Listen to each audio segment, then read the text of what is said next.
Attendees and those watching at home expecting somewhat of a lackluster E3 2019 were still in for a ton of surprises. And while Sony was virtually a no-show, all of the other pressers stepped in to carry that weight. So here are the best games of E3 2019. We have a city to burn. Number 10, Doom Eternal. Doom's reimagining was an amazing resurgent for the franchise and absolutely deserving of a sequel. And as impossible as it might have been to top how magnificent it is, Doom Eternal is proving that it can not only surpass its predecessor, but it can make the whole industry envy it as a groundbreaking king of the shooter genre once again. Very beautifully designed, tons of new features and mechanics, a new asymmetrical multiplayer mode, and the same rip and tear you've come to expect from Doom. You are but one man.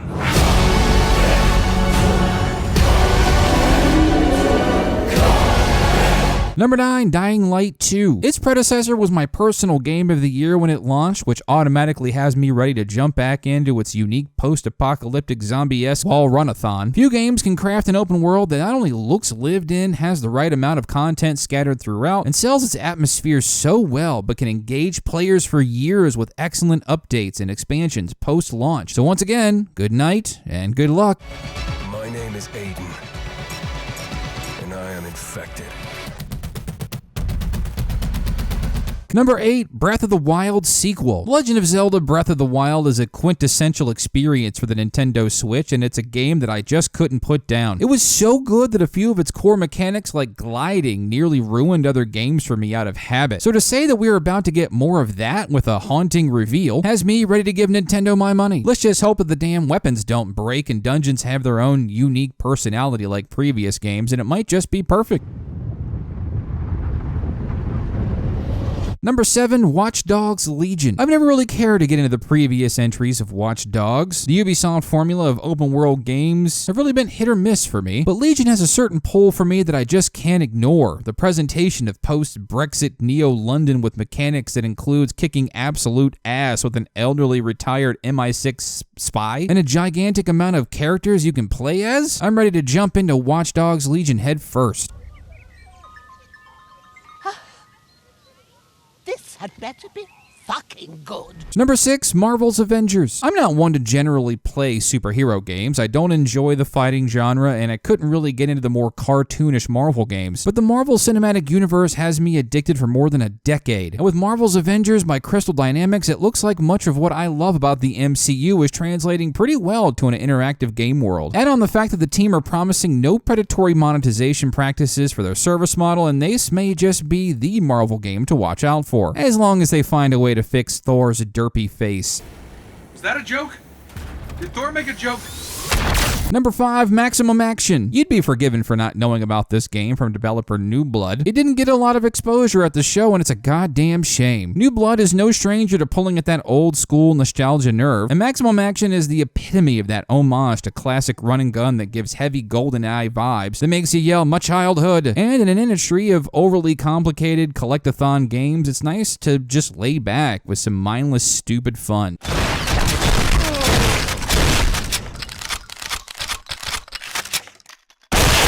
Number 4, Cyberpunk 2077. I've been consistently impressed with Cyberpunk's showing, but boy, did they go all out this time. I didn't go out of my way to feature games that were only with CG trailer showings at the show, but since Cyberpunk has had a wealth of gameplay leading up to the show already, I guess I can let it slide. But aside from the already super attractive game that we've already seen, even just the concept of featuring the purest dude on the planet has me ready to have this game now, please. Cyberpunk.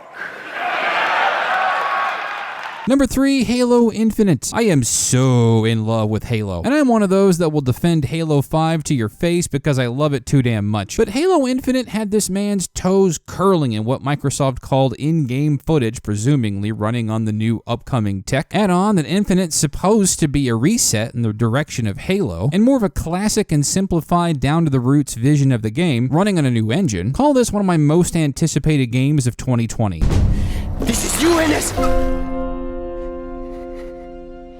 Number 2, The Outer Worlds. In a time when Fallout games are underwhelming and we've seen the lack of truly good story-based RPG-like shooters recently, Obsidian Entertainment would like to try to fix all that with its spin on anti-corporate post-capital themes with humor and beautiful level design.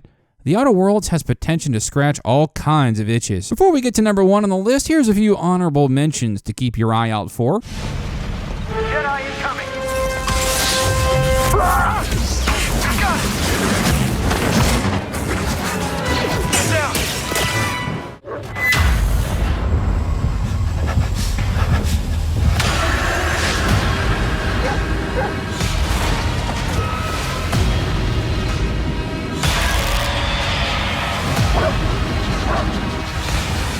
There is a land of adventure with many islands offering unlimited building combinations.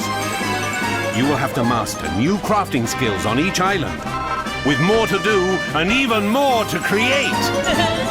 Number 1, Final Fantasy VII Remake. The maniacs actually went and did it. For this week, I was 1000% skeptical that a modern Square Enix could dream of recapturing the lightning in a bottle that was Final Fantasy VII. But they really put their money where their mouth is this E3. Surprisingly, after having one of the worst E3 conferences maybe of all time last year, to having probably the best show in 2019, and damn did they bring everything. The game looks phenomenal. It isn't a simple hack and slash. Its modern translations of old blocky characters has been nothing less than perfect, and the scope of what this first entry of the Final Fantasy VII Remake games, however many there are, shockingly, has me not even worried anymore. Just put it in my veins, Square. Right in the veins. My turn.